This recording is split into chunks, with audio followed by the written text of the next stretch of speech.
Hello,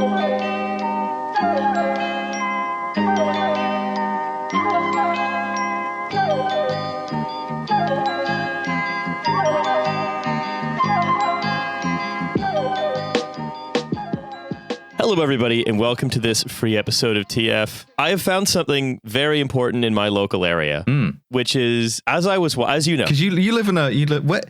Just dox yourself right now. What's your address right now? I've said before that I live in London's Little Turkey. I live in North London's most Turkish neighborhood. Yeah, which has given you some like stories, right? You've had some strange experiences from this. Some people say that North London's Little Turkey is as much a character in my life as me or my fiance. Well, like I've visited you, and you've told me, you've given me a guide to which Turkish restaurants will give you a discount if you do the Grey Wolf salute, and which ones will murder you if you do that. So yeah, there's a real divide, and like there's always a new barber opening. But no, much like the one time I saw a Ferrari with an Erdogan wrap on it, I now have a new thing I've seen in North London's Little Turkey. A picture I have shared with the two of you. Oh, it's beautiful. I don't think can be the episode art purely because of what we're ultimately going to be talking about in the back half of this episode, but that I'd like to talk about now. It is the winner of a sugar art competition, what can only be described as a cake that just says Al Pacino Scarface on it. Yeah, it has the man himself, Al Pacino. If in the kind of mid stages of a kind of Train to Busan zombie infection, holding a rifle in one hand. I can't even tell what's in the other. It's the lead for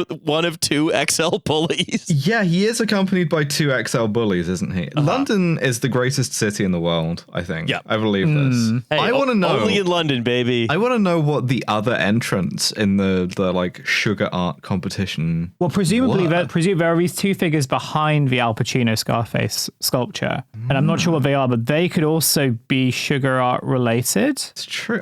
Maybe it was like a winner in the Pacino category of sugar art. Like a bunch of people were doing like different Al Pacino. Somebody did the like expression he makes in Heat when he kind of really oversells the line about the woman having a great ass. You know, maybe you got like a Pacino in there as well.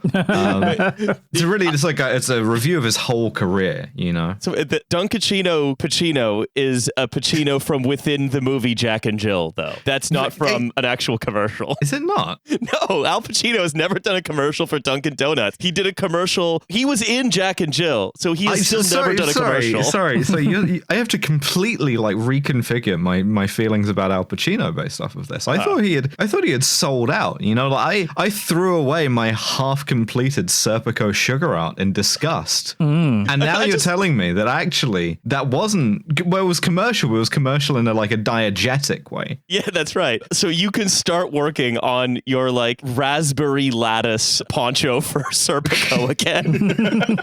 my sugar art Fredo Corleone. You know. Yeah, I'm Vito Corleone. Yeah, why would I make Fredo? Fredo's like an accessory. I'm like failing out of the Pacino category because I've made a beautiful, immaculate Fredo Corleone sugar art. You know what? You were just getting tipped out of a fucking boat onto a sea of sugar. You realized there was an incredible pun that you could make a semi-Fredo in the shape of Fredo.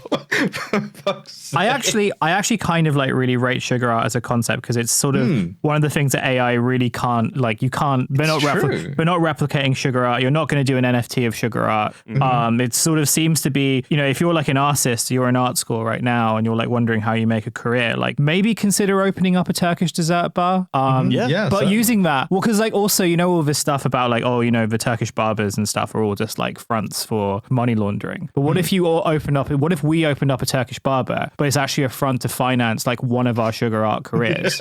Well, in this case, it's more direct, and it's like this Turkish bakery is a front for like sugar art of Al Pacino specifically. I didn't go in, but next time I see them, I'm going to go in. I'm going to say, why do you bake a cake in the shape of Al Pacino and Scarface that says on it Al Pacino Scarface with two XL bullies? Why do you do either that? A really like the most perfect like Zen koan answer, or something completely unsatisfying and prosaic. The owner will sort of give you a copy of like the Marinetti cookbook. Yeah, this is the thing. This will heal our wounded society. It's like futurism, because like sugar gives you energy, gives you a kind of a rush. You know, this is going to provide us with the motive power that we need to like all become like new citizens. This is the cake that finally ushers Britain into its glorious industrial future. Because Al Pacino's Scarface was the name of his character in the movie Scarface. Al Pacino Scarface. First name Al Pacino, surname Scarface. Was like, he was a futurist, right? Because he did a lot of cocaine and he kept doing things faster and faster, and he shot all those guys with a grenade launcher. All very futurist. You know? If a futurist tries to shoot you with a grenade launcher, they're actually just trying to give you a snack. I think one cool thing to do to maybe not forestall Italian fascism, but divert it off into a more harmless direction would be to go back and show Filippo Marinetti like a DVD of Scarface. I think he would react to it very strongly for a number of reasons. It'd be like, Italy has to get into drug dealing in Miami. We have to wear a lot brighter colors. Yeah. I want to move on to the news. Oh, sorry. This was the news. You wanted to get onto topic, as if the topic of this podcast for the years that we've been doing it hasn't been Al Pacino sugar art. A podcast about how unless we deliver Al Pacino sugar art, the future is and will be trash. Is and will be sugar. The future is and will be the scent of a woman. That's what we did. We've done the scent of a woman sugar art. The scent of a woman sugar art did really remarkable smelling. Like, and I say remarkable, it's not really a positive or a negative thing. It kind of transcends your bourgeois categorization. I don't want to deny that this was the news. I'd like to do the news before we do our jarring shift in tone. Okay. I want to start with just two sort of paired stories. One of which is, I think, probably one of the greatest examples of English, specifically London, elite Philistinism I have seen in a very long time. Besides not granting my like Fredo Corleone sugar art first prize. Yes, absolutely. You're Fredo, semi-Fredo. This is an article recently that was out in the BBC that I read 4 or 5 times out of sheer sort of anger. And it's about Birmingham City Council being quote unquote bankrupt. Yeah, we've talked about local government funding a lot, actually. We talked about Thurrock Council as sort of like being taken for a ride. I think we mentioned Birmingham City Council in passing in that. We did episode. Indeed. It's Birmingham, like a lot of councils. Well, number one, has been the subject of a number of lawsuits, but number two, has basically, like every other local council, with some exceptions, had its funding slashed in successive years and has been unable to raise revenues from other sources. A lot of councils, if you recall, have basically taken to buying lottery tickets to try to plug the funding gap. You're getting into pyramid schemes and so on. Just Birmingham Council just like, we can't pick up the bins because we blew the money on scratch and sniff. Essentially, yes. That's not what I mean. I mean the scratch cards. I've confused two very... You've just invented a new kind of lottery ticket, and I have. One which operates like a NOS canister. We're going to make loads of... Really awkward moment between you and the newsagent where you scratch off the scratch card and then just take a big sniff of all those microplastics. Well, you remember in men's magazines, I know whether that happened in other types, but in men's magazines you used to get those cologne samples. And those were scratched and stuff, and I fucking loved those. Those were I feel like one of my sort of return to tradition things is the men's magazine should have nice samples of, I don't know, whatever fucking CK. Yeah, like a little sort Versace. of cologne vial. Sure. Yeah, that makes sense to me. That I think is the principle of a scratch and sniff card, where even if you lose, you do get a nice sniff of CK1 or something. This is nice. We're elevating the scratch cards here. Okay. All right. So councils have been doing this, right? Birmingham City Council. This is a BBC article. Also, it's worth saying Birmingham City Council is not bankrupt. They are a government. They are not a business. They cannot be bankrupt. No. But Riley, yes. Too big to fail refers to stuff like, I don't know, car makers or whatever. It doesn't refer to the government. Yeah. The government's more like a family, right? And when families go bankrupt, what do? They go out and they gamble compulsively, I guess. So Birmingham City Council is not bankrupt. Birmingham is not bankrupt. Local governments in Britain have been set up to fail arbitrary funding rules and have now having to go through the rituals of a defunct business, basically. Yeah, sure. Right? It's sort of like, central government coming in, cutting your jugular and then accusing you of bleeding irresponsibly. Birmingham City Council owns an artwork collection valued at almost £500 million, a BBC investigation has discovered, but none will be sold off to help tackle the financial challenges of the council, which declared it was effectively bankrupt last year. Now, let's disregard the fact that legally the Birmingham Council cannot do this, right? This art is held in trust at museums. It's not a council asset like a building that it can sell off. Let's put that to one side for now, because what is essentially being written... Sorry, was this written by a vulture? It really does have something of the like, well, you know, the council claims to be bankrupt, and yet some of these buildings still have copper wire in them, you know? Oh, yeah, and... Mixing my metaphors, vultures fucking love copper wire. Yeah, well, they love selling it.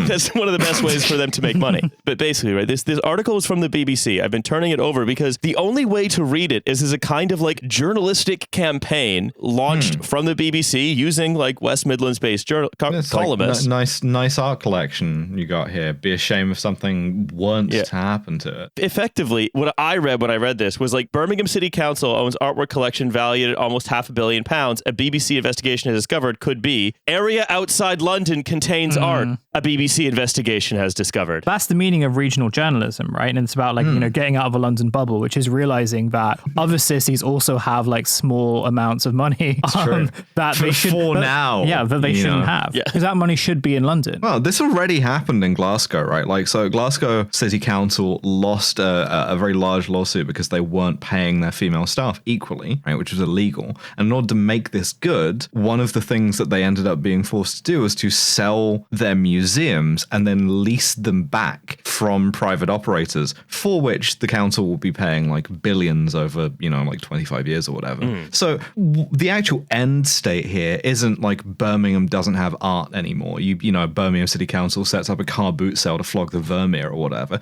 It's the same art is still there. It's just being run by fucking Serco or Capita or whatever, or whichever rich pervert wants to pay for it. And then you know you're in a gallery that is slightly worse, more financialized, and like less public, and that fucking sucks. Anyone can see Birmingham's collection of art, but if you want the pre-Raphaelite experience, then that's got a surge pricing model. Yeah, actually. Well, it's basically like, it's not so much we want you to sell this art as we want you to financialize this art, right? We want you to turn this stuff that you have that is ostensibly a public good into a financial instrument and use that to like, you know, fund the bin collection and stuff. And it's like, that seems like a lot of extra steps for something that, you know, central government could maybe help with if it wanted to, given that it controls how much money there is. Well, precisely also because much of the sort of art and cultural stuff that is near the people who make the financial decisions for the country, a lot of it's not funded by Westminster or Chelsea or Lambeth or Islington or whatever. A lot of it's funded by the central government. A lot of that stuff is connected to the money spigot. But we go on. This is mostly about the article, right? This is I'm baffled by this piece of writing. Just there are no proposals to sell any artworks, and many of them were gifts to the city from donors who wanted them on public display, a council spokesperson has said. Serena Trowbridge, chair of every single person that the writer from this article talked to, writer is called Simon Gilbert, every single person this person talked to is like, no, this is a stupid idea. Why are you proposing it? Why won't you let it go? Not only are we legally not able to sell the £500 million worth of art, we don't want to. It's a terrible idea. No one thinks we should, including the guy who's in charge of like repairing our finances. I just really like the idea that this guy sort of like is wasted as a local journalist. He could have been a sort of fantastic wheeler and dealer, sort of like looking around these like 19th century council chambers being like, you could get a lot of money for that like sconce or whatever. But instead somehow has ended up being, you know, a sort of regional journalist. Yeah. The BBC's like lead Birmingham Bond vigilante, basically. Yeah. How come all the vehicles still have fucking hubcaps? I've counted quite a few catalytic converters since being here in Birmingham, and yet the council is claiming that it's bankrupt. So Serena Trowbridge, chair of the Pre-Raphaelite Society in Birmingham, it's mostly a Pre-Raphaelite collection, said that the collection was a crucial part of Birmingham's heritage and is considered one of the world's finest. Quote, these are actually really important for the people of Birmingham for their morale and how they view things. I don't think they're ours to sell. The decision to not sell off the art was even backed by the council's lead commissioner, Max Collar, who was brought in to oversee the financial recovery of the council. Who is doing this? Is it just this one guy pushing like a real campaign to be like, sell off this pre-Raphaelite shit, tired of women with like big curly hair everywhere? Yeah, maybe this guy like hates VR. Yeah. He's actually like a sort of like contemporary modern art enthusiast. It's just like, we need more cubism in here. It's all back to futurism. This guy's a futurist. He's in the pocket of Big Sugar and Sugar. Yeah, replace all of this woke gay pre-Raphaelite pre-Raphaelite shit with a 9-foot tall sugary Al Pacino. This will motivate the people of Birmingham. We're tired of seeing that one very beautiful red-haired woman all the time reenacting scenes of myth. The red-haired woman is distracting people and from working and being productive, and like the local economy needs to get back into function again. So we need modernism, we need the big cube, and we need like a big sugar cube. Like that's I feel like he's like all for like big sugar cubism as an art form. Sugar cubism. It's reprehensible. I didn't even see that one coming, and you're working towards it the whole time. This is all despite commissioners' comments that warned the council did not have sufficiently robust plans to balance the budget in subsequent years. It's like everyone he talks to is like, no, that's stupid, fuck off. And he's like, yes, they told me I was stupid, and yet their budget 2 years from now is still unbalanced. Bring on the sugar cube. And then here's you know who gets the final say in the how dare a place that's not London have art? Well, we've heard from like a bunch of people who have said this is a terrible idea. So for balance, we must now hear from somebody who thinks this is a great idea. So we've got to hear from some kind of like anti-art campaign. Adam Smith, right? There's someone from the Adam Smith Institute. Close. The Taxpayers Alliance was contacted for comment. Yes. Yeah. There are people at stake Best here. value Adam Smith Institute. It's the Aldi own brand Adam Smith Institute. There are people at stake here, and it's only really residents and taxpayers that will be the one picking up for the council if they're not making decisions themselves. The TPA's own research has concluded that Birmingham Council has acquired 61 new pieces of artwork in the last 3 years. I mean, I say Bond Vigilante. That's not very many, I don't think. Like, for like a sort of like city-wide series of museums and galleries and stuff, that seems like pretty like restrained, all things considered. The people of Birmingham must be asked, do you want this museum filled with old art, or do you want a big sugar cube? If we don't put our foot down now, who's to say that they'll always view artwork as a priority instead of actually delivering frontline services and helping the people that truly need it? That's something that they were able to do more or less for like 200 years. And like, but at this moment, no, impossible, you know? The Taxpayers Alliance went into Birmingham and found new trainers and a flat screen TV, essentially.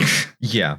Yeah. The funny thing is, right, I looked at the guy's Twitter feed who wrote the article, and when he was asked why he approached the Taxpayers Alliance... You, huh? You're like, who the fuck is this guy? I was annoyed. I'm a big... You know me. I'm an art fan. I have a big foam finger that just says Jane Morris on it. Sure, yeah. You love the arts. Sure. Yeah. Why did you approach the Taxpayers Alliance for comment? The person is asked. The writer of the article, the person who was like annoying everyone in Birmingham Council, but being like, hey, why would you sell the art? Why would you sell the art? Have you considered selling the art? Then says, I didn't. It was added after the original story was published. What the fuck is happening at the BBC? Why is the BBC specifically, we all know what's happening at the BBC, but why are they so specifically against Birmingham in particular having any art? I have a theory. Is this a kind of Thomas Crown Affair situation, right, where the Director General really wants one piece of pre-Raphaelite art that happens to be in a gallery in Birmingham and is therefore trying to get it at like knockdown prices? I mean, that's the only other than just like the BBC continuing to be like an absolutely like foaming right-wing organization. That's the only other explanation, is that, as you say, November, they're doing a Thomas Crown Affair. The BBC can't be a foaming right-wing organization. They do all that valuable journalism like we saw in those 2 movies about the time Emily Maitlis interviewed Prince Andrew. Yeah, look, hopefully we're going to be a third, and then we can there'll be a third, and then there'll be the multiverse of Maitlis. All right, we're not going to get anything better out of this one. I've been sitting on that one for a bit, actually. He's like a sniper today. It's incredible. I wrote it down in my notebook like weeks ago, and I was like, I've got to use this at some point. And Jesus. There we go. Yeah, I'm fucking locked. Maybe what happened is Hussein like slowly tried to drop hints to the BBC that Birmingham like had too many nice things. Yeah, going long on this one bit. That I would then read, that would infuriate me personally, and that we could then observe that the BBC was a not particularly valuable journalistic organization. I'm dropping my coffee cup. Like it's like like shorting airline stocks on 9-10, right? You got to make your own luck at some point. I'm dropping my coffee cup like Agent Kuyan. Oh my God.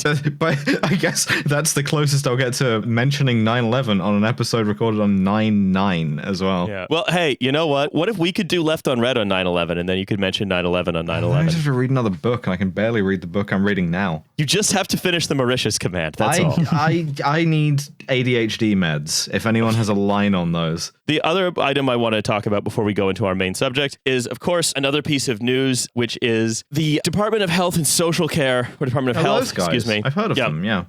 Has been receiving a number of people who are literally just some guy, legally, former Health Secretary Alan Milburn in particular, who's being lined up for a key job in the health department for advising Wes Streeting before the general election. Now, Alan Milburn, if you don't know, has been for over a decade the head of PwC UK's Health Industry Oversight Board, driving change, quote unquote, in the health sector and growing PwC's presence in the health market. Okay, so he's Mr. Privatization. Well, he's also works at Bridgepoint Capital in their, again, healthcare investment companies, which specifically sells into the NHS. Fox found in Hen House, sure. Well, yeah, essentially. He also has a consultancy firm that he owns that also privatizes the NHS, from which he's made like £10 million in the last 8 years. I mean, nice work if you can get it. Shit, I should start privatizing the NHS.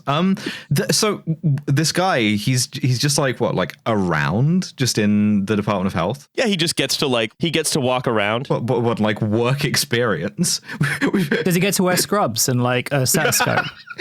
We've got this like 56-year-old man to like do the tea and coffee, you know, because of how fucked the economy is, you know? Yeah, he's an intern. Alan Milburn is interning at the Department of Health. Yeah, it's really fucking sinister is what it is. And this keeps happening, right? Like the sort of quiet opening of the kind of Starmer ministry is a bunch of like creeps and donors and various weirdos and sickos. Yeah, like just kind of being appointed to stuff, or when they're not being appointed to stuff, just kind of being given a key card. We talked to Ethan Schoen about this. I think this is like the skeleton key for understanding the Starmer premiership, which is lobbyists. Yeah, but normally they're called that because they're in a lobby. Yeah.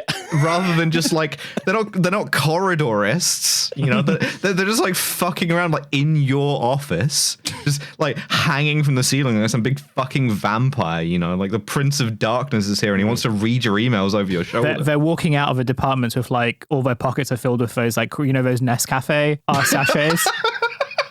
Yeah, this is all a long con to get access to as many office supplies as possible for a handful of highly connected Labour donors. Yeah, they're trying to get enough sugar. To be fair, I would be very susceptible to this, right? If you gave me the opportunity to do some government corruption, I would be like, I would push the limits on that. I would be like, I want a red box. Give me a red box. I want one of those to take home, you know? Yeah. I want to like get takeaway and then eat it out of the red box. Oh, I bet that'd be good as hell, though. Milburn also is like the person who privatized the NHS the most in the last like sort of couple decades. It's really imbued with the kind of like heritage and tradition. It smells like Nigel Lawson's old farts. Fantastic. Like he's the one that introduced like foundation trusts and having them compete with one another for money. Like the most of the fake privatization that's happened or the inserting of private sector logic into the NHS while keeping it de minimis public. That's him, right? Okay, sure. And he's in the department's Victoria Street offices every day during a focus week in the second half of August. Why? Talking about the long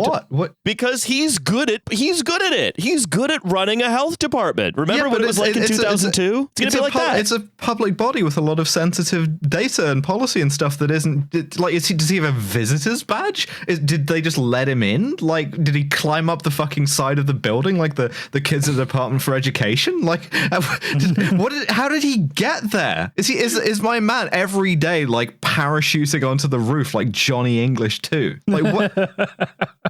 What have you watched any movies recently, November? No. Milburn had access to sensitive documents in printed form only because he does not have a government email account. Why do you have sensitive documents if you don't have a government email account? Guy's just looking at like my GP notes being like, yeah, just send it to my like fucking Hotmail. So just at AOL.com. You know, like whatever the most boomer kind of email setup you can have is. It's GeoCities. It's just send it to my personal email. It is through the Milburn. Yes, that's right. I set it up when I was a teenager at AOL.net. If you can just like leave it as a comment on my blog spot, that would be like really helpful. Could you send it to my MSN Messenger? It's XX_Dark Allen XX_. I'm like 50. I'm a 56-year-old emo kid. I'm the only person left in the internet who still has access to Bebo. Could you like send me a private message on there, please? Yeah, just either you have to give it to me in printed form or you can post it on my Friendster. He was also present at a dinner between Streeting and Lord Darcy of Denham on Wednesday night. Sorry. The heir to the Jeans baronetcy? What the fuck? Denham, unfortunately. Okay, sure. On Wednesday night, prior to the publication of this week of the Peers Review of the NHS. And what's happened, right? Much of the writing on the Labour government has been like, oh, Starmer promises to get new cat to children. Starmer in new cat furor, say children. Stuff like this. Yeah, with a sort of brief, latter day interspersion of Starmer to kill your nan with the winter fuel allowance stuff. Yeah, indeed. But there seems to be very little about just exactly how much cronyism is involved in here. And if we remember, what did people fucking hate about the Tory government? One of the things they hated about the Tory government was that Matt Hancock gave a whole bunch of public procurement contracts to his bartender. That's one of the things people hated about it. Yeah, I mean, see, Wes Streising, right? It's a very different kind of psycho from Matt Hancock, right? I don't think we're going to see Wes Streising do any parkour. I also think, and I'm putting down a marker here, that we're not going to see him shagging anyone in his office, right, and getting caught on CCTV. Yeah. But the stuff that he is quite possibly up to in terms of giving guys like this access is really fucking weird in itself, right? Giving people like this access in ways that are, again, easily provable to be wrong. Yeah, and this guy, right, okay, he's an old pair of hands at this stuff, but it's nothing that, the government doesn't already want to do in terms of privatization by stealth. Streising's already the health minister. Was he too busy thinking up new ways to be transphobic that he has to get the last guy in as a safe pair of hands? If nothing else, it's over-delegation, fucking work-shy piece of shit. I'm sorry, did you get task saturated from murdering trans kids, and now you're I can't figure out any ways to make people to pay to use an ambulance anymore? Ultimately, right, people don't care about document handling procedures, right? None of that stuff actually matters. None of that stuff cuts through. It's just he can't see what kind of document, but rather that he is involving just some guy, a lobbyist, a lobbyist 3 times over for one very particular outcome. Twice, 3 times a lobbyist. Yeah, to come in and basically write policy, or that's what it looks like. And then when called on it, again, by GB News, is the only person who seems to be wanting to give Wes Streeting a hard time, right? Being did you share information improperly? Because that's the thing you can catch him in a lie on, I guess, is that he just keeps saying, oh, Alan Milburn is very experienced. Did you share information improperly? Alan Milburn is so experienced. Experienced at what? At what? Yeah. He knows how to run a huddle really well. He could be a fucking mentat. It doesn't matter. Why did you just let him in the building without going through any kind of official process for it? Yeah, and moreover, this is just what the Starmer Project has always been. Terrible prog band. And it's what it's always going to be, which is just, and again, this is also what Blair was. When we talk about the Grenfell inquiry, we're going to see sort of some examples of that in there. It's just, if anything, this seems to be much, much more brazen, right? Because as you say, November, right? You're going to give this guy everything he wants anyway. Why does he need to be in the room? Why can't you just meet him later or call him? Jobs for the boys. It's nice to be back in the office, I guess. We let the old Dracula back into this castle, and he likes to take a turn on the pipe organ. Yeah, I can't really see what else it is other than that, or just simply we know what this project is, because this project is the opposite of the last thing the Labour Party did, which means where the previous Labour Party said, we have to get lobbyists out of politics, they're too close to politics. This one, because it basically has oppositional defiant disorder from fucking reality, has said, we have to get lobbyists back into politics more than ever, further in and more illegally, basically. Perfect. Awesome. So when fucking Polly Toynbee writes an article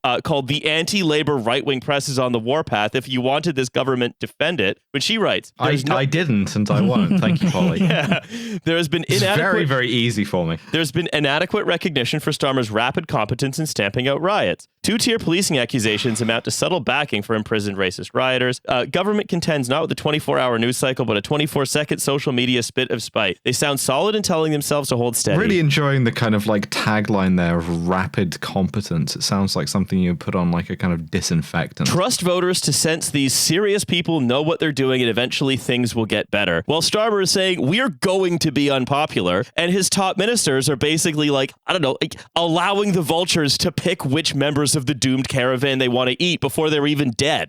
I don't know. There is one other possible interpretation, which is that for some reason Starmer does not trust West Streeting to do all the stuff that West Streeting is already doing, and so has appointed this guy as a kind of like in-house office sniper with a permanent bead on the back of Wes's neck, just in case he gets the idea to maybe do even the slightest bit of socialism. Yeah. Maybe it's just as simple as like, we can't trust West Streeting to make a spreadsheet. Possibly, yeah. Yeah, this is a guy who needs like, you know, both hands, full focus, and the attention of another guy supervisor. Well, because West Streeting's got turf brain, right? And the problem with turf brain, among lots of other problems, is that you become like unable to do anything else, including like the most basic things such as like, you know, wall treatment, for example. So, you know, so you've got to get someone in to be like, you got to do the job, right? Yeah. So this like new Labour insider just in the like a health minister's office, wiping away at a big patch of black mold on the ceiling. Yeah. Look, Streeting, you're amazing at 2024 style transphobia, but we need someone to bring back lads mag culture to the Department of Health. We need. Welcome, Martin. Just like that's the new distraction, right? Is like, if you're upset with all this transphobia stuff, have you considered Jodie Marsh? Well, have you considered resurrecting the lads mag where you have the scratch and sniff cologne? Yeah. You can scratch it, you can sniff it, you can feel some strange feelings about Kelly Brook. It's all good. That like, could be a way of an anti-vaping maneuver, and you know what? Men's mental health solved it. Easy, completed it. Exactly. There was no mental health when you could smell like CK1 every month. You truly love CK1. It's a good smell. Like it's. Oh my god, I'm smelling Tom Ford Tuscan leather. That means I've won. All right. Just guy who can identify Tom Ford Tuscan leather from just a smell sample. I know I'm describing you, and I know but like that's really something as well. I don't own it. I have a friend who used to wear it. I want to do a jarring shift in tone now. I'm flicking the big switch from like whimsical to maudlin. Yes. I mean, as I think whimsical anger to, I would say, quite just purely felt anger without any whimsy in it. To be clear, all of this stuff that we've been talking about does have a body count attached to it anyway, right? Like, it's not for nothing that I mentioned the like dead trans kid stuff in relation to Streeting, right? Indeed. It's just we need to talk about a slightly more like transparent piece of social murder. What we're talking about, I think it's clear to say, is a case of social murder. Every time someone calls Grenfell a tragedy, as though it just sort of happened like an earthquake, they are essentially trying to avoid culpability. You know, there are a great number of people at fault. Yeah, the executive summary of the inquiry is very good and quite short, and I highly recommend anyone to read it. You can find it online because it lays out in like quite accessible detail exactly how fucking evil every single person whose desk this crossed over was. Who is most at fault, do you think? I mean, the thing is, right, as with any of this stuff, like you end up with a holistic thing, right, where you pull the thread back far enough and pretty soon you're like, I don't know, fucking Martin Luther, the obelisk from 2001 A Space Odyssey. Like, some of this is a lot of it is David Cameron, but a lot of it is also Tony Blair and John Major and Margaret Thatcher, right? And just the awful way that we do things in this country that is embedded and predates even them, right the way through to the architects, the manufacturers of the cladding, the building research establishment, London Fire Brigade. Like, no one comes out of this well, apart from the residents of Grenfell Tower themselves and like the kind of operational layer of London Fire Brigade. That's about it. Everybody else is like either sort of like complacent all the way through to like actively like maliciously engaged in a kind of criminal conspiracy. The way I think about it is fundamentally what all of the people at fault share is a belief that the people who live in Grenfell aren't really human. Yes. Basically. Yeah, absolutely. That it is regrettable that we have to keep them alive, but we do. And so we are going to see how little, and it's a collaborative effort to see how little can be put into keeping them alive before a bunch of them die. Well, it's also worth noting that the whole sort of cladding project was in large part to kind of assuage nearby residents of like better off bits of Kensington and Chelsea who didn't want to have to look at the outside of a tower block. And so this was going to be like, you know, renovated in a way that like, yeah, the cladding would have had like, you know, benefits had it been done properly for the residents, but it wasn't really for them. It was, you know, something to kind of like pretty up the skyline a bit. So this is where I think I'll go right into David Cameron's response to the inquiry, which again was very thorough and very excoriating. As someone who lives near Grenfell. Is that it? Is that the best like kind of like claim to empathy that he's got there? Yeah. As someone who was responsible in a very direct way as one of the people who lives near Grenfell, demanding that it be covered in what essentially amounts to highly flammable origami paper, and also the person who demanded that all of the rules against doing that on a building get rescinded. Yeah. My heart goes out to all those who lost loved ones on that terrible night. I hope that Sir Martin Morbick's comprehensive and forensic final report answers their question about what led to this unparalleled tragedy. What? In large part, David Cameron is the thing. Well, David Cameron as both Notting Hill resident and Prime Minister. Yeah. Well, this is the thing. You might forget reading that statement that he was Prime Minister. And I think he would like you to forget that too. You know, like what job did this guy do? I don't know. It's just something to do. I think he worked for Nick Clegg, maybe. All of us who served in positions of power over the last few decades, he's a veteran, he served, need to acknowledge that mistakes were made over too many years. Community concerns were too readily sidelined or dismissed, voices too often unheard, and more could have been done to learn lessons from past tragedies. Who didn't do the listening? Who didn't learn the lessons? Who sidelined the concerns? All of that is a question for the philosophers, of course, or whoever was prime minister at that time. It's impossible to know. So something that we talk about on Well, There's Your Problem a decent amount is there's this idea in engineering of a Swiss cheese model, right? Like if you think about a slice of cheese with like holes in it, right?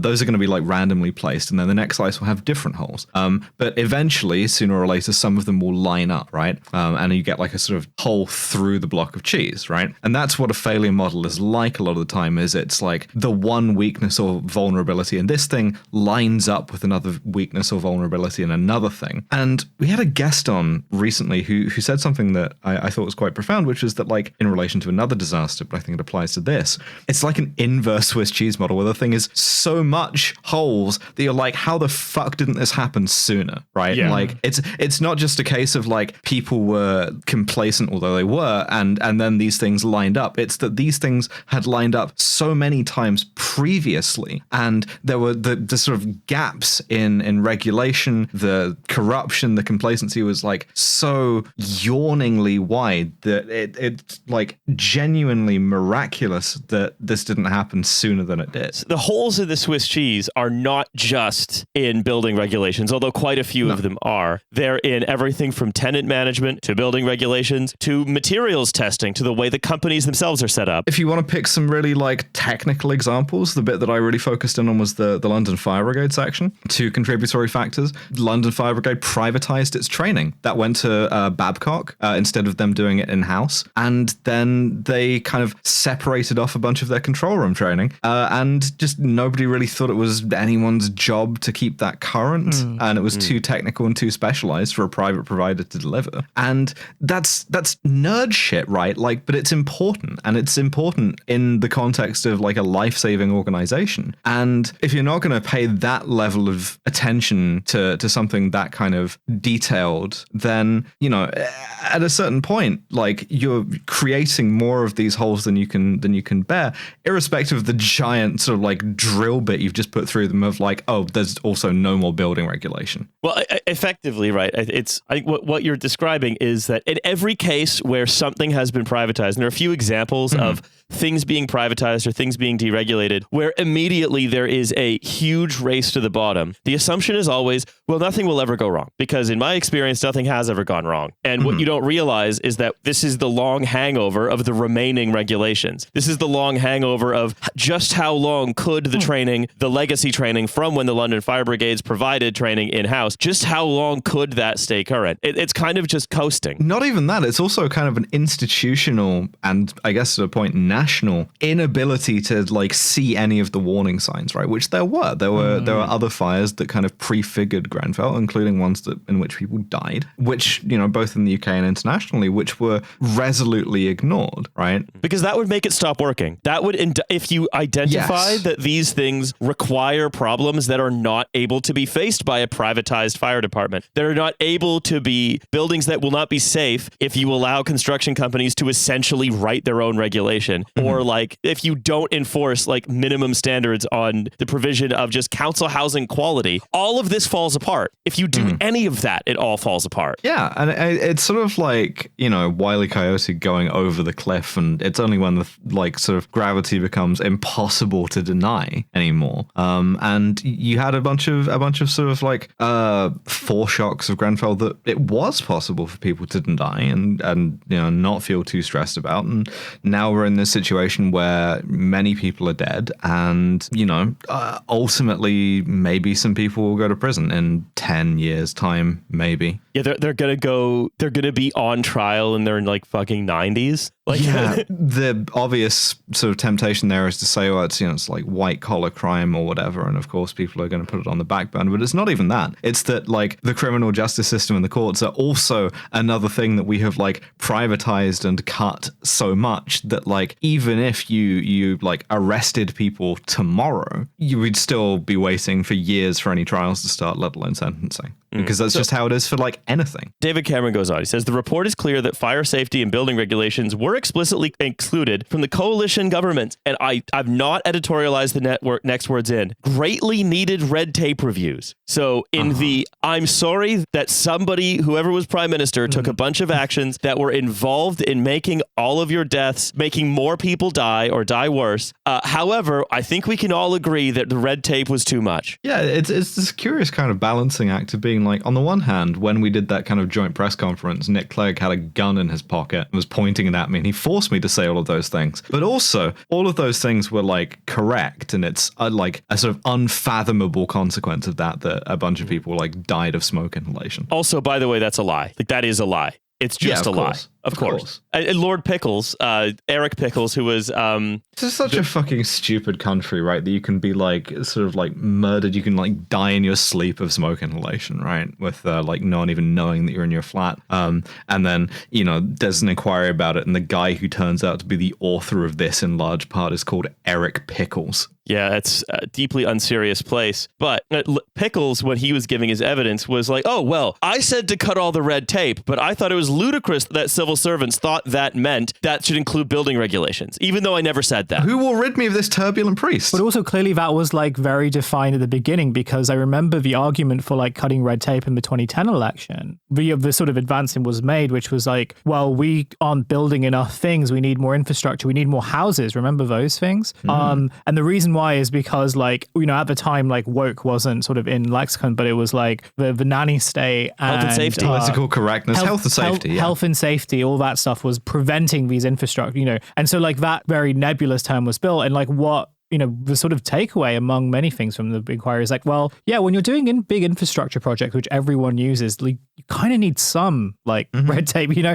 that's not a bad thing. I think it reminds me a lot, like when we talked about this last week about the legacy of kind of like the removal of those restrictions and the removal of accountability more broadly has sort of meant that like the situation we're sort of now in is not only are we still not getting stuff built, because bearing in mind, but like the argument for removing red tape was we'll get like more stuff built and like things will be fine. Yeah, houses are better than no houses. Yeah, and like shit trains are better than no trains. But we have we have quite a few shit houses actually. Most of which you can't live in. But we have no shit train. We have no like increase of shit trains really, or really anything else. But it's like a false economy. All this stuff ends up costing you more and being less useful. Not only do they cost more and you can't really use it, but it's also just like, well, if you can afford to use it, you're dealing with stuff that not only doesn't work, but when you're using it, you are increasingly in more and more danger. Like there was a tube driver who said to me, who like a couple of years ago, who basically said, and like November, you probably know more about this than I do, that if people actually knew how dangerous like being on the tube was and how that had increased, like very like there'd be quite a few people who would not really want to use it. I wouldn't be surprised, yeah. But like the fact that that's sort of all been obscured, but at the same time, just like, you know, the thing that we sort of mentioned last week, which was we are all sort of being conditioned to sort of accept that living in any sort of house now, or like any house sort of built after maybe like 2010, maybe? Well, 1997 is probably when we can give the date. Well, that date's going to come back. If you live in like a sort of newishly built house, and if you use like any type of public infrastructure, it's not a particularly safe environment, and you have to sort of accept that like, yeah, something bad could really happen that could fuck you up forever. And also there's going to be no one that will ever be held accountable for it. Hey, and if you get fucked up like in a way that sort of like disables you, means that you can't work, you know, enjoy sort of like the kind of terrorizing experience that is the benefit system, you know? And we talk about, by the way, no one's going to be held accountable for it. Lord Pickles did identify whose fault he thought it was, which was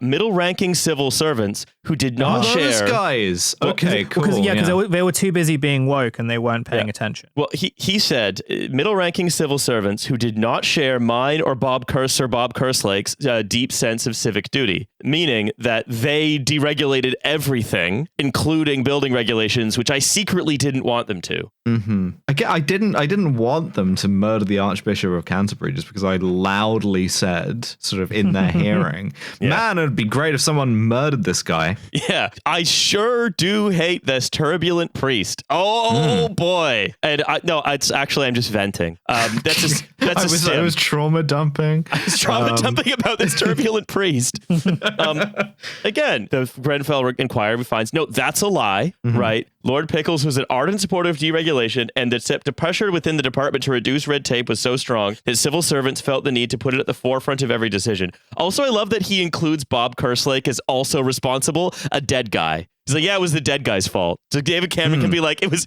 Nick Clegg. Nick Clegg had an exploding necktie on me and would have detonated it. And now Pickles can be like, oh, Kerslake, what a guy. This was his fault. But it's not enough just to deregulate. And we're going to talk about that's just recent deregulation, like anti-red tape deregulation, and also a failure to respond to a fire in 2013 at Lakanal House, which killed 6 people in London. But it's not just enough to deregulate and to fail to respond. There's also corporate culpability in taking advantage of a lightly regulated environment. And we're going to talk about some of the companies themselves, Arconic, Celotex, Kingspan primarily. And then we're going to talk a little bit about the history and how they became able to do what they did. So the companies, they produced, and I quote, report, deliberate and sustained strategies to manipulate testing processes, misrepresent test data, and mislead the market. Yeah, this is a great example of a conspiracy aimed at a sort of captured regulator, right? It's pushing on an open door. The regulator here is the building's research establishment, which was privatized. And previously, it's a good idea, it's a good thing to have a regulator for, to be like, we are going to measure these materials, right? You want to make a building out of these bricks, we're going to test these bricks to make sure that they're not actually made out of like papier-mâché, right? And so as the BRE was privatized, something which I think you'll see in a lot of regulatory authorities in this country, not just this country, it became a facilitator, right? And this is a thing that the BRE comes in for a lot of deserved criticism for, is that it likes access, and it's so fucking strange strange to be like an entourage guy for a bunch of construction companies. But like, no, it's like, I gotta have access. I gotta hang out with like Arconic. I gotta hang out with Celotex, and I don't want to be a hater. So what it does is, as often as not, sort of like give them the crib sheets of like how these tests are going to be run, how they can sort of like mislead the sort of like use misleading descriptions of their materials in order to like achieve certification. And even that didn't go far enough, because having done that, a bunch of these companies then went even further and made statements about their stuff that they knew was false and which they knew wasn't even buttressed by this compliant regulator. Well, if we don't talk about statements that people knew were false, right? You could look at the emails. Again, people do this by email all the time. Yeah, because like they barely even think of it as a crime. They don't worry about being caught. And again, it's the same complacency of like, it probably never happened, right? And you think about that, and you think about how many other buildings there are that were built this way by these people, or people like this, who are sending emails exactly like this, that haven't been subject to a statutory inquiry, and which are just like sitting out there in the ether waiting for them to burn down. And when they do, they just hope that they'll be like long since retired or dead. So yeah, it's just, can you keep the money spinner going? Yeah. And yet by the time something goes wrong, it's someone else's problem. Yeah, so why not put in an email? Yeah, but if it burns down, it's probably going to like kill the entire building or whatever. Yeah. Like, why not be flippant about it? Yeah, well, so this is examples. These are messages between Peter Moss from Kingspan's technical team and his colleague Aaron Chalmers. In a response to a text message from Moss asking if K15, the material in question, had the highest fire safety rating of Class 0, Chalmers replied, "Doesn't actually get Class 0 when we test the whole product, though. Lol." To which Moss then asks if we lied, to which Chalmers responds, "Yeah," with 4 H's. These fucking idiots. Yeah, it's yeah with 4 H's, :/. Incredible. Chalmers also said in the text exchange, "All we do is lie here." See, I mean, like, again, obviously these people should be in prison, but fundamentally they're kind of the part of this that interests me the least, right? Because like, oh, dodgy builders, fine, whatever. Like that's, it's been a thing since, the ancient Sumerian guy gave the other guy a shitload of copper, right? The job of a state, whether it's the Sumerian Empire or the United Kingdom circa 2024, should be to like prevent those guys from doing the thing, right? To extract a kind of minimum standard of behavior from them. And clearly these are people who feel secure that it's never going to do that. Yeah, E. Nasir knows that like the Ziggurat temple is on his side, so he can do whatever he wants with the copper. Yeah. So in a 2008 email, Philip Heath, a business development director with Kingspan, said a different firm that questioned the suitability of a Kingspan production on a high-rise block, quote, "confused me with someone who gives a damn." And then at the hearing, they said, "Hey, how come you kept saying like, I hate everyone who lives in any building that we suit. I don't care about fire safety especially." He was like, "Oh, I was in He had that on a mug. You don't have to not care about fire safety or the lives of people living in your buildings to work here, but it is actually necessary. You do have to do that." Heath apologized for these comments, saying he was, quote, "in a dark place because one of his friends was terminally ill." He had men's mental health. He was wearing like a "fuck cancer" shirt when he was doing that.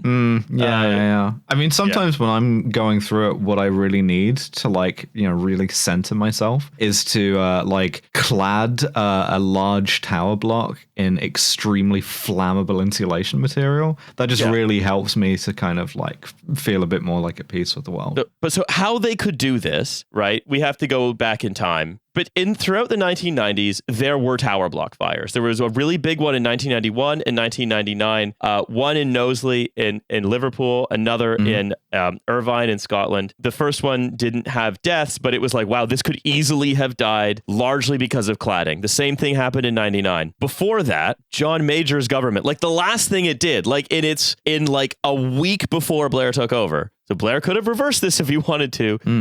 Legislated that the building research establishment was going to be privatized. The building, just kind of like the last thing you do on the way out is to like set the stage for this. The real kind of like Charlie Wilson's war moment, And Blair again did not have a problem with this. Of course, he was very busy like pushing MI5 to fund Britpop. He was very on board, and his ministers were very on board with this. Where they said, that even at the time when the building research establishment being privatized and largely funded by the construction industry that it wants to hang out with had been happening happening for a couple years, a select committee of MPs investigating those 2 cladding fires discovered that these are spread by cladding. And they said, we do not believe that it should take a serious fire in which many people are killed before all reasonable steps are taken towards minimizing the risks. And then Blair's government looked at that statement and said, we disagree. We think kick it into the long grass. Like, whatever. We think many people should be killed before all reasonable steps are taken towards minimizing the risk. It's a good thing that there isn't a kind of pattern establishing itself here of like a Tory run of governments running for like, over a decade finally ends up out of steam, collapses, and a sort of Labour Party that mostly agrees with them gets in and sort of like does this performance of like either faux reluctance or like outright enthusiasm to just like really solidify all the evil shit that they've done in a way that is ultimately disastrous. Suck if that happened again. So they, for example, the materials recommended checks on existing building and further monitoring of and risk assessments of cladding systems to be installed in future were not taken forward. Yeah, because the answer would have been like unacceptably expensive. It's the exact same thing as the rack concrete, right? Of being like, we're going to ignore this until school roofs are literally falling in. But they're still ignoring it. They're still ignoring it. We're going to keep ignoring it as long as we can, right? Because the answer to the question, where is this stuff and how much will it cost to fix it, is everywhere and a lot. So the low basic standard was left where it was, right? Because they were only doing large scale, like testing samples at a large scale, as opposed to like testing individual buildings. They were doing checks in individual buildings. The whole profession of fire surveyor was itself privatized. Just some guy could do it. And Kensington and Chelsea, by the way, hired like a guy who was like just not particularly experienced. He was an ex-firefighter who then invented a bunch of his qualifications. So cool. In fact, so the recommendation that was also given by the select committee to Blair that existing systems be checked was also removed. The government said it does not feel right to exert this kind of control over landlords, so it advised them to check their buildings.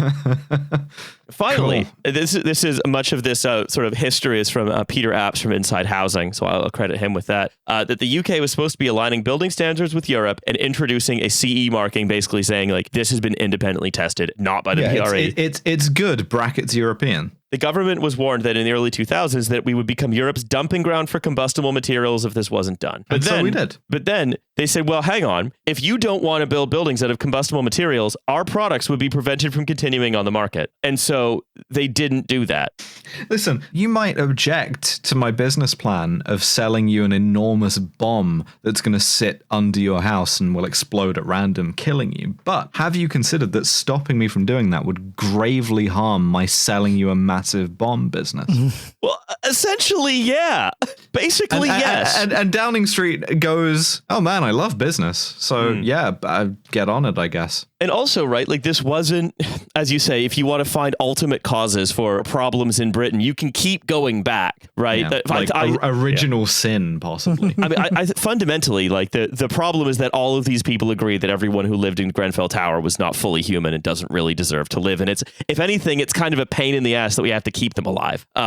But if you want to looking at sort of more technical proximate causes, it's also not, it's not Major, it's not Blair, it's not Cameron, it's not even Thatcher. I mean, as far back as 1980, Hugo Rifkin's father said in Parliament that an adequate level of fire protection should be provided only as economically as possible, but stressed that its primary purpose is not to contrive savings. Yeah, it's like, actually, we can't afford, smoke detectors or whatever. Yeah. So no, it's the same thing as Eric Pickles. It's like, do it as economically as possible, but the purpose is not to contrive savings. Can somebody please rid me of this turbulent priest? But the purpose is not to kill him, right?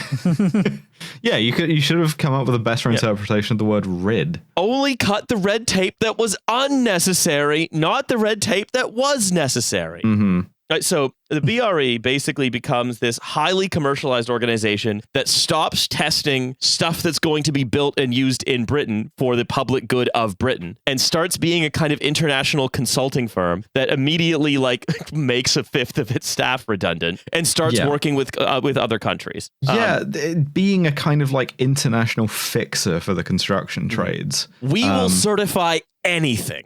More or less, yeah. Like just sort of like the University of Phoenix online annex, but for like bricks, Yeah. Effectively, like they became like the bonds rating agencies in the financial crisis, basically. right? So the report says, in some cases, we saw evidence of a desire to accommodate existing customers at the expense of maintaining the rigor of its processes. So if you want to know how, like, teacher who wants to be cool. It's the whole the building's research establishment shouldn't be sitting backwards on a chair trying to be friends with the students. And like the construction industry isn't that cool or that sexy. Like this is not a sort of like particularly high adrenaline sort of a job, you know? Like you're not going to One Oak off the back of your work in the construction. No. Unless you're friends with Eric Adams, you're not going to One Oak. Just like, some wild parties in the kind of like cladding sector. It's like, I don't think so. Surely this is something where you would want to select for kind of like boring, right? Like not to get to like LBC about this, right? But like if any time ever needed a kind of like stolid, it's like Boeing. When Boeing was run by dull men with flat top haircuts, it was a lot of what it was doing was very evil, but it was making functional products. When it started to be run, those guys were engineers and they liked function. It didn't matter to them that the function was drop napalm on kids. Like they would do it just the same. Yeah, but when Boeing management gets replaced with fast-talking guys in suits, then that becomes probably the greatest blow to the American military-industrial complex ever, and it was completely self-inflicted. Yeah, a finance guy versus like technical guy. Yeah. Sure. So, but it's the same thing, right? It's what they're doing is good, unlike at Boeing. They should be doing it. But this is, again, they become too excited by the industry. So, for example, in December 2007, BRE staff offered unofficial comments and observations to Kingspan, this is from the report, about the performance of K-15, the insulation, following the disastrous result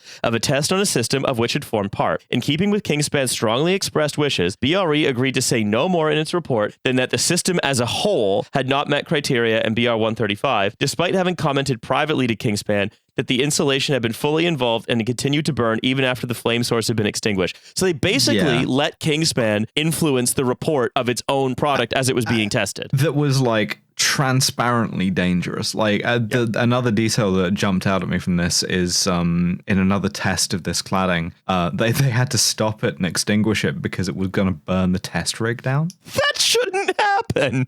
No. The test rig is built to withstand fires. What did they make this thing out of? I mean, like basically oil, right? This is the problem with all of this stuff is that fundamentally it's oil, right? And what you want in this situation is something that is completely non-flammable. And what they got was something completely inflammable. So we can see, right, that it's a aggressively deregulating government enables like these businesses to basically, as you say, make building insulation out of oily rags. And, but to get away with this, even still, right, one of the last holes in the Swiss cheese is that the concerns of tenants have to be systematically ignored and minimized. And the Kensington and Chelsea Tenant Management Organization, becomes incredibly hostile. I sort of note that it's always bad, but it becomes incredibly hostile in its tone as well as in what it does in like 2010, 11, right? When they're told sort of explicitly, okay, every person whose life you support, they are an inconvenience to you. Every person whose life you support, you are trying to not support them or support them as little as possible. And so, of course, that's going to put the TMO at odds with the people who it's supposed to be providing a service to. I know that they're at odds fundamentally, right? But again, much like the story of so many things, especially in this country, the story of the last couple of decades is the story of things getting more brazen and more obvious. Yeah, it's like your landlord already hates you, but you give them a little boosty. But it's also, I think, like on a broader scale, it sort of really highlights the anti-kind of human, anti-people sort of element of this, right? Because the message, and I think like, the idea of, the people of Grenfell were not important to like anyone who was like any sort of agency that was supposed to protect them, even when like with the minimal resources they have, they were like supposed to kind of really, there is no sort of better indicator of like, okay, well, what happens when your housing market simply exists to like convince you that you're still like a wealthy country or a wealthy city, right? Like the people who actually live in these buildings, and it's not, the people who lived in Grenfell are like not the only people who sort of have these situations. Like there was a fire that happened in another like cladded building on the day that the Grenfell report came out. I can't remember where it was. I think it was in Croydon maybe. But like these things have happened more and more regularly, and there's been no kind of willingness to connect the dots among like mainstream media that, you know, the sort of only places that like the government and other agencies sort of listen to. You know, I was thinking back to like the Grenfell stuff and how, you know, the warning signs about like, yeah, something could happen. Like, and if like any fire sort of happens, a load of people could die just because of the way that this building is structured and the fact that like most of it hasn't been fixed. That was posted on like a community blog, right? It was like posted on a Blogspot account. I remember seeing that like in the days after Grenfell. Yeah, and when the TMO identified the guy who posted that, a guy called Ed Daffon. Right. And sort of like singled him out as being like a kind of troublemaker. Exactly. Yeah. And so this is also just like another example of like, well, yeah, when you have like a housing system that exists primarily as assets, and those assets are supposed to kind of like appreciate in value much more than like any of these buildings are worth, because all of it is sort of essential to like proving that you are still, you know, an economic powerhouse, despite the fact that like you don't build anything and, you know, you don't, you know, and there are just so many problems in this country that like would really sort of point to the opposite. Well, then the people actually living in these buildings who are sort of saying that, yeah, like in order to live in a building, you kind of need it to sort of function in the way that it should. And there shouldn't be black mold everywhere, and you shouldn't be like living in a fucking tinderbox. You know, it would make sense that then that would sort of be ignored, because those things reject the fantasy that so many of these institutions, and by extension, the government that is supposed to prop them up, like sincerely believe in. Yeah.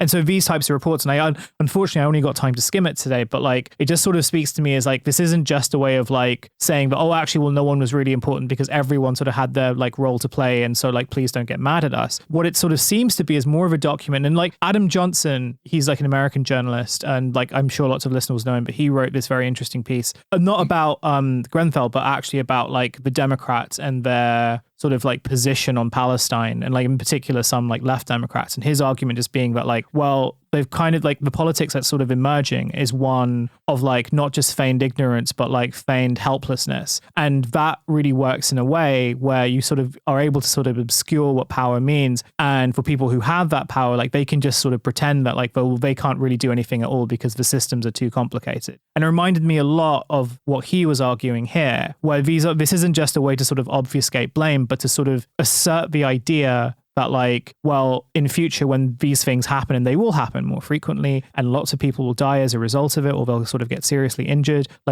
for like, you know, like sort of made sick for the rest of their lives, and there will be no one that they can blame. Because there'll be the idea that like you can hold anyone accountable who has power will just be something that all the sort of institutions that actually have it will just refuse to recognize.